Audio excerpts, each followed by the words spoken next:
हमारे देश को ऋषि मुनियों का देश कहा गया है।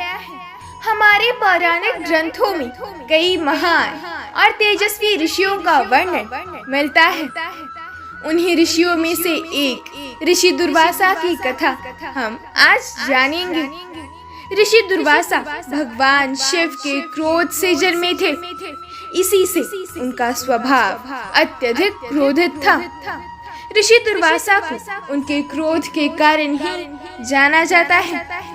क्रोधित होने पर ऋषि दुर्वासा सभी को श्राप दे देते थे, किंतु एक बार उनका दिया हुआ श्राप उन्हीं पर भारी पड़ गया।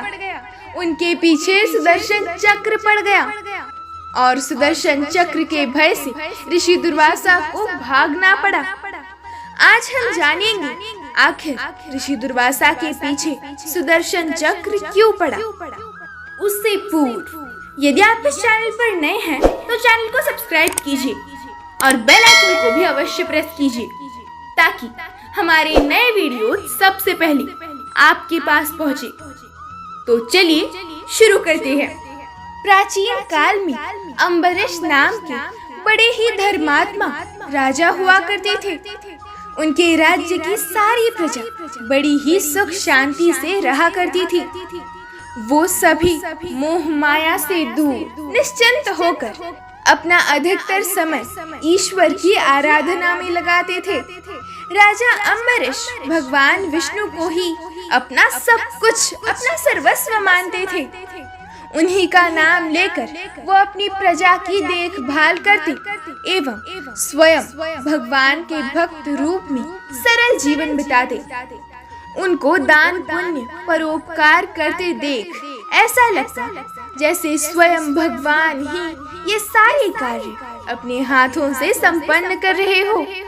उनका मानना था कि ये सांसारिक सुख सब एक दिन नष्ट हो जाएगा, परंतु भगवान की भक्ति लोक परलोक तथा सर्वत्र उनके साथ रहेगी।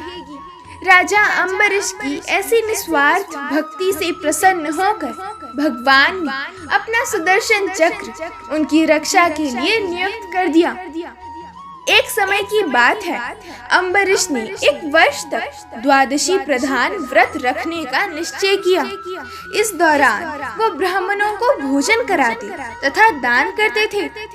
उसके पश्चात ही भोजन जल ग्रहण कर व्रत का पारण करते थे। एक बार उन्होंने वर्ष की अंतिम द्वादशी को व्रत की समाप्ति पर भगवान विष्णु की पूजा की। महाभिषेक की विधि से सब प्रकार की सामग्री तथा संपत्ति से भगवान का अभिषेक किया तथा ब्राह्मणों पुरोहितों को भोजन कराया, खूब दान दिया। उसके पश्चात ब्राह्मण देवों की आज्ञा से जब राजा अम्बरीश व्रत की समाप्ति पर पारण करने बैठे ही थे कि अचानक से वहां महर्षि दुर्वासा पधारे। अम्बरीश ने खड़े होकर ऋषि को प्रणाम किया और आदर से उन्हें बैठाया तथा भोजन करने के लिए प्रार्थना करने लगे। दुर्वासा ऋषि ने उनके आग्रह को स्वीकार करते हुए कहा, हे राजन, थोड़ा रुको, मैं नदी में स्नान करके आता हूँ, तब भोजन करूँगा। ऐसा कहकर दुर्वासा वहाँ से स्नान करने के लिए चले गए। नदी पर पहुंचकर वो स्नान ध्यान में इतना डूब गए कि उन्हें स्मरण ही नहीं रहा कि राजा अम्बरीश बिना उनको भोजन कराए अपना व्रत का पारण नहीं करेंगे। दुर्वासा ऋषि को गए हुए बहुत देर हो चुकी थी। द्वादशी समाप्त होने जा रही थी। द्वादशी के रहते पारण न करने से व्रत खंडित होता और उधर दुर्वासा को खिलाए बिना पारण किया नहीं जा सकता था। राजा अम्बरीश दोनों स्थितियों से परेशान थे। अंत में ब्राह्मणों ने परामर्श दिया कि द्वादशी समाप्त होने में थोड़ा सा ही समय शेष है, पारण द्वादशी तिथि के अंदर ही होना चाहिए। दुर्वासा अभी नहीं आए हैं, इसीलिए राजन आप केवल जल पीकर पारण कर लीजिए। जल पीने से भोजन कर लेने का कोई दोष नहीं लगेगा और द्वादशी समाप्त न होने से व्रत खंडित भी नहीं होगा। शास्त्रों के विधान के अनुसार ब्राह्मणों की आज्ञा से उन्होंने व्रत का पारण कर लिया।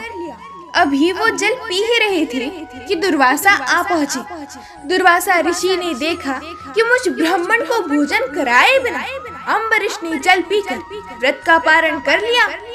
बस फिर क्या था, क्रोध में आकर ऋषि दुर्वासा ने श्राप देने के लिए हाथ उठाया ही था कि राजा अम्बरीश ने विनय पूर्वक कहा, ऋषिवर, द्वादशी समाप्त होने जा रही थी, आप तब तक आए नहीं। वर्ष भर का व्रत खंडित न हो जाए, इसीलिए ब्राह्मणों ने केवल जल ग्रहण कर पारण की आज्ञा दी थी। जल के सिवा मैंने कुछ भी ग्रहण नहीं किया। परंतु दुर्वासा ऋषि क्रोधित हो जाने पर किसी की सुनते ही नहीं थे। अपनी जटा से एक बाल उखाड़कर जमीन पर पटक कर कहा, लो, मुझे भोजन कराए बिना पारण कर लेने का फल भुगतो। इस बाल से उत्पन्न होने वाली कृत्या अम्बरीश को खा जा। बाल के जमीन पर पड़ते ही एक भयंकर आवाज के साथ कृत्या राक्षसी प्रकट होकर अम्बरीश को खाने के लिए दौड़ी। भक्त पर निरपराध कष्ट आया देख उनकी रक्षा करने के लिए नियुक्त किया गया सुदर्शन चक्र प्रकट हो गया और फिर चक्र ने उस राक्षसी का वध कर दिया। भगवान के सुदर्शन चक्र को अपनी ओर आते देख ऋषि दुर्वासा भयभीत होकर भागने लगे, परंतु सुदर्शन चक्र उनके पीछे पीछे लग गया। ऋषि दुर्वासा कहाँ श्राप देकर राजा अम्बरीश को मारने चले थे और कहाँ उनकी अपनी ही जान पर आ पड़ी। सुदर्शन चक्र से बचने के लिए वो भागने लगे। जहाँ कहीं भी वो छिपने का प्रयास करते, वही चक्र उनका पीछा करता। भागते भागते दुर्वासा ब्रह्मलोक में ब्रह्मा के पास जा पहुँचे और सुदर्शन चक्र से रक्षा करने के लिए गुहार लगाई। ब्रह्मा बोले, दुर्वासा, मैं तो सृष्टि को बनाने वाला हूँ, किसी मृत्यु से मेरा कोई संबंध नहीं। आप शिव के पास जाइए, वे महाकाल है, कदाचित वो आपकी रक्षा करे। दुर्वासा भगवान शिव के पास आए और अपनी विपदा सुनाई। दुर्वासा की दशा देखकर भोलेनाथ को हंसी आ गई। भगवान शिव बोले, दुर्वासा, तुम सबको श्राप ही देते फिरते हो, ऋषि होकर इतना क्रोध करते हो। मैं इस चक्र से तुम्हारी रक्षा नहीं कर सकता, क्योंकि ये भगवान विष्णु का चक्र है। इसीलिए अच्छा होगा कि तुम श्रीहरि के पास जाओ, वही चाहे तो अपने चक्र को वापस ले सकते हैं। जाओ दुर्वासा। दुर्वासा की जान पर आ पड़ी थी। भागे भागे वो भगवान विष्णु के पास पहुंचा। चक्र भी वहां चक्कर लगाता हुआ पहुंच गया। दुर्वासा ने भगवान विष्णु से अपने प्राणों की रक्षा करने की प्रार्थना की। भगवान विष्णु बोले, दुर्वासा, तुमने तब से अब तक जितनी भी शक्तियाँ प्राप्त की है, वो सब क्रोध तथा श्राप देने में नष्ट करते रहे। छोटी सी बात पर भी रुष्ट होकर झट से श्राप दे देते हो। तुम तपस्वी हो। तपस्वी का गुण धर्म क्षमा करना होता है। तुम स्वयं विचार करो, अम्बरीश का क्या अपराध था? मैं तो अपने भक्तों के हृदय में रहता हूँ दुर्वासा। अम्बरीश के प्राण पर संकट आया तो मेरे सुदर्शन चक्र ने उसकी रक्षा की। अब ये चक्र तो मेरे हाथ से निकल चुका है, इसीलिए जिसकी रक्षा के लिए ये तुम्हारे पीछे घूम रहा है, अब उसी की शरण में जाओ। केवल अम्बरीश ही इसे रोक सकता है। ऋषि दुर्वासा उल्टे पांव भागे और अम्बरीश के पास पहुंच गए। अम्बरीश अभी भी बिना अन्न ग्रहण किए उनकी प्रतीक्षा कर रहे थे। ऋषि दुर्वासा को देखते ही उनको प्रणाम कर अम्बरीश बोले, मुनिवर, मैं तब से आपकी प्रतीक्षा में बिना अन्न ग्रहण किए आपकी राह देख रहा हूँ। मैंने केवल वही जल पिया है। आप कहाँ चले गए थे? दुर्वासा ने चक्र की ओर इशारा करके कहा, अम्बरीश, पहले इससे मेरे प्राण बचाओ। अम्बरीश, ये मेरे पीछे पड़ा है। तीनों लोकों में मैं भागता फिरा, पर ब्रह्मा, विष्णु, महेश किसी ने भी मेरी रक्षा नहीं की। पुत्र, अब तुम ही इस चक्र से मेरे प्राण बचाओ। अम्बरीश हाथ जोड़कर बोले, मुनिवर, आप अपना क्रोध शांत करें और मुझे क्षमा करें।